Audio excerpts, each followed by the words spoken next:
Virginia university کی report کے مطابق انسانوں نے مریخ پر ہزاروں کلوگرام کچرا پھیلا دیا۔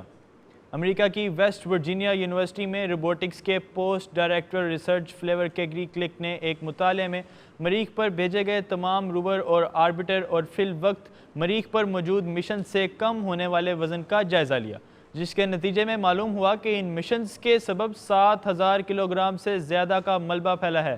اس کچرے میں بیکار ہارڈ ویئر، غیر فعال اور وہ اسپیس کرافٹ جو کہ مریخ کی سطح پر تباہ ہوئے، بالخصوص سوویت یونین کا مارس آربیٹر کے 1971 میں کریش ہوا، شامل ہیں۔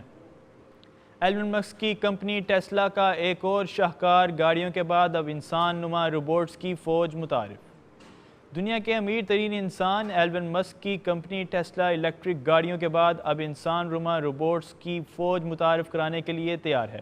ٹیسلا کی جانب سے روبوٹ ماڈل کی پہلی جھلک اگست 2021 میں کمپنی کے ATD کے موقع پر پیش کی گئی تھی، جبکہ امکان ظاہر کیا جاتا ہے کہ کمپنی روبوٹ کے پروٹوٹائپ ماڈل 30 ستمبر کو متعارف کرائے گی۔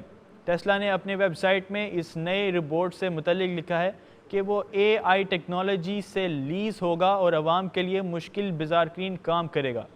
وقت کے ساتھ گاڑیوں کی بجائے روبوٹس ٹیسلا کے لیے زیادہ اہمیت اختیار کر جائیں گے، جو کہ افرادی قوت کی کمی پوری کریں گے۔ فرانس کے دارالحکومت پیرس میں ایک شخص نے آن لائن پر تقریباً 2.25 کلومیٹر چل کے عالمی ریکارڈ بنا لیا۔ پیرس کی ٹروکرائڈ اسکوائز اور ایفل ٹاور درمیان تار پر چل کر نصف کلومیٹر سے زیادہ کا فاصلہ طے کر کے سرخیوں میں آنے والی نیتھن پاولن نے مونٹ سینٹ مائیکل میں تار پر 2.20 کلومیٹر چل کر دنیا کا ریکارڈ قائم کر دیا۔ پاولن کے تار پر چلنے کی ویڈیو انسٹا 360 نامی کیمرہ کمپنی نے ریکارڈ کی، جس کو بعد میں یوٹیوب پر پوسٹ کیا گیا۔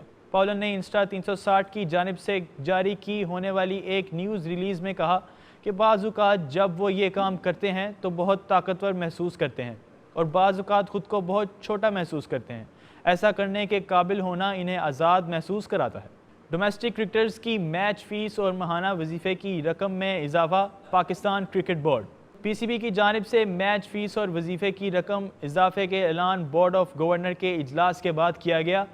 اعلان کردہ نیا ڈومیسٹک کرکٹر ستمبر 2022 سے اگست 2023 تک لاگو ہوگا۔ قائد اعظم ٹرافی کھیلنے والے کھلاڑیوں کی میچ فیس 60,000 سے بڑھ کر 1 لاکھ روپے کر دی گئی۔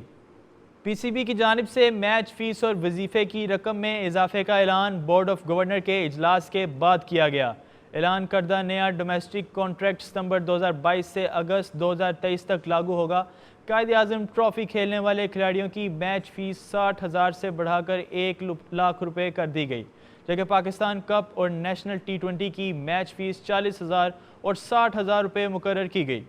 ڈومیسٹک ٹیموں میں شامل نان پلیننگ ممبرز کی ریڈ بال کی میچ فیس 40,000 روپے اور وائٹ بال کرکٹ میچز میں شریک ڈومیسٹک ٹیموں کے نان پلیننگ ممبرز کی فیس 4,000 روپے مقرر کی گئی۔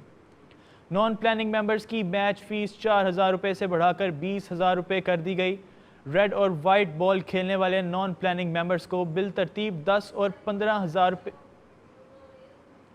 PCB کی جانب سے میچ فیس اور وظیفے کی رقم میں اضافے کا اعلان بورڈ آف گورنر کے اجلاس کے بعد کیا گیا۔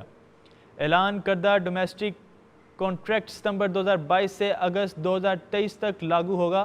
قائد اعظم ٹرافی کھیلنے والے کھلاڑیوں کی میچ فیس 60,000 سے بڑھا کر 1 لاکھ روپے کر دی گئی، جبکہ پاکستان کپ اور نیشنل T20 کی میچ فیس 40,000 اور 60,000 روپے مقرر کی گئی۔ ڈومیسٹک ٹیموں میں شامل نان پلیننگ ممبرز کی ریڈ بال کی میچ فیس 40,000 روپے اور وائٹ بال کرکٹ میچز میں شریک ڈومیسٹک ٹیموں کے نان پلیننگ ممبرز کی فیس 4,000 روپے مقرر کی گئی۔ نان پلیننگ ممبرز کی میچ فیس 4,000 روپے سے بڑھا کر 20,000 روپے کر دی گئی۔ ریڈ اور وائٹ بال کھیلنے والے نان پلیننگ ممبرز کو بالترتیب 10 اور 15,000 روپے ملیں گے، جبکہ ڈومیسٹک کانٹریکٹ کے A+ کیٹیگری میں شامل کھلاڑی کو مجموعی طور پر 61 لاکھ روپے ملیں گے۔ D کیٹیگری میں شامل کھلاڑیوں کو 43 لاکھ روپے کا معاوضہ ملے گا۔ اس رقم میں PCB کے کسی بھی یونٹ کے انعامی رقم شامل ہیں۔ اکثر آپ نے سنگل پر انسانوں کو بھیس بدل کر بھیک مانگتے دیکھا ہوگا، لیکن کیا آپ نے کتے کو کبھی کھانے کے حصول کے لیے اداکاری کرتے دیکھا ہے؟ ویڈیو میں دیکھا جا سکتا ہے کہ ایک بھوکا کتا سڑک پر موجود ہے۔ کتے نے کھانا حاصل کرنے کے لیے معذور بننے کی ایسی اداکاری کی کہ ایک راہگیر کو اس پر رحم آ گیا اور اسے کھانا دے دیا۔ کتا کھانا لیتے ہی اپنے قدموں پر دوڑنے لگا اور دور جا کر اسی معذور ٹانگ سے کھانا توڑ کر کھانے میں مصروف ہو گیا۔